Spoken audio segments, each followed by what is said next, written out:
So this is the 8th problem in the series, and it is problem number 3.26. The problem is stating a system consists of a ball of radius capital R carrying a spherically symmetric charge and the surrounding space filled with a charge of volume density rho equals alpha by R, where alpha is a constant, R is the distance from the center of the ball. Find the ball's charge at which the magnitude of the electric field strength vector is independent of R outside the ball. How high is this strength? The permittivity of the ball and the surrounding space are assumed to be equal to unity. So the first thing that we need to do is to understand the problem from a diagrammatic aspect. So let us consider something like this. So this is the system that we need to understand, that we have a ball of radius capital R, and in this ball of radius capital R, charge is distributed symmetrically. So when I say charge is distributed symmetrically, I mean to say that the charge is spread throughout the ball, and the total charge which is spread throughout the ball is, let us say, consider this to be Q. Now in the space surrounding the ball, so this is the first part of the problem which we understand, that this is the ball which the problem is talking about, which contains a charge Q. Now the problem is stating that the surrounding space is filled with a charge of volume density rho equals alpha by R.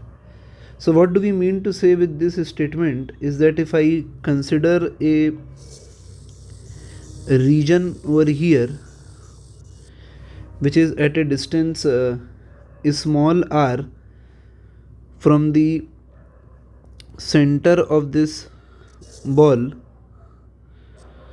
so if we consider this at a distance small r, a patch of thickness dr from the center of the ball, so over here the surface charge density rho equals alpha by R is given to us. So rho is equal to alpha by R, where alpha is a constant and R is the distance from the center of the ball. So over here we are considering a patch which is having a volume dV. So the elemental volume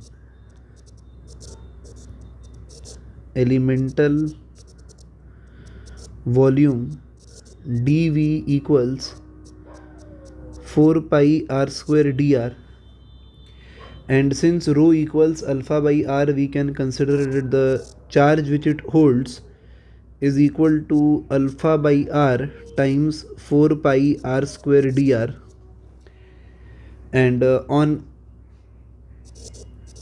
evaluation we obtain dq equals 4 pi alpha r dr. Now if I consider the total charge enclosed between this region and this point R, which we refer over here as a point P, so it is enclosing this charge on the ball, and the charge which is enclosed by this region which is filled with charge of volume density rho equals alpha by R.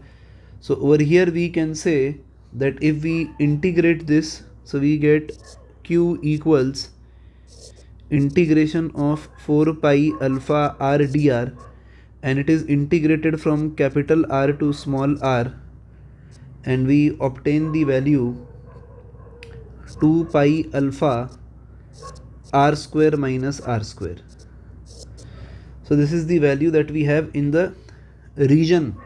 So the total charge enclosed, so if I say total charge enclosed, so total charge enclosed is the charge on the ball, so charge on the ball plus capital Q. So over here we have charge on the ball plus 2 pi alpha r square minus r square. This is the total charge enclosed. Now we apply Gauss law to calculate electric field.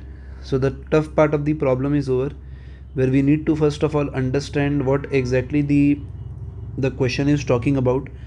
So question is discussing about this ball which is having a charge q and radius capital R, and in the region surrounding the ball there is additional charge which is present, which is mentioned as rho equals alpha by R, and over here at this distance we have calculated the charge which is enclosing the ball, and then we calculate the total charge enclosed by this sphere which we draw at point P of radius R. So this is the total charge enclosed. Now the next thing that we do is we apply Gauss law. So applying Gauss law.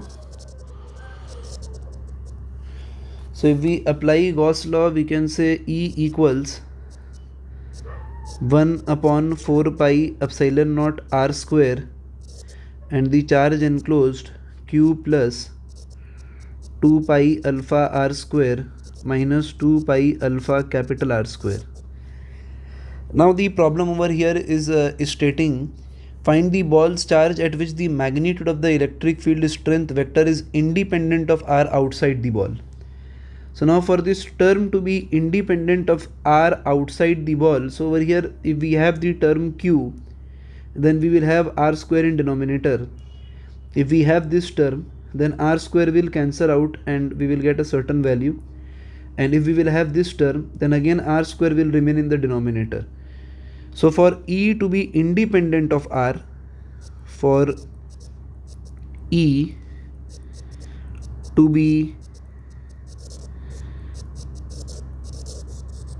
independent of small r, it is important that Q minus 2 pi alpha R square is equated to 0. And hence from here we can calculate the charge on the ball, which is equal to 2 pi alpha R square. So this is the first part of the problem that we have. Find the ball's charge at which the magnitude of the electric field vector is independent of R outside the ball.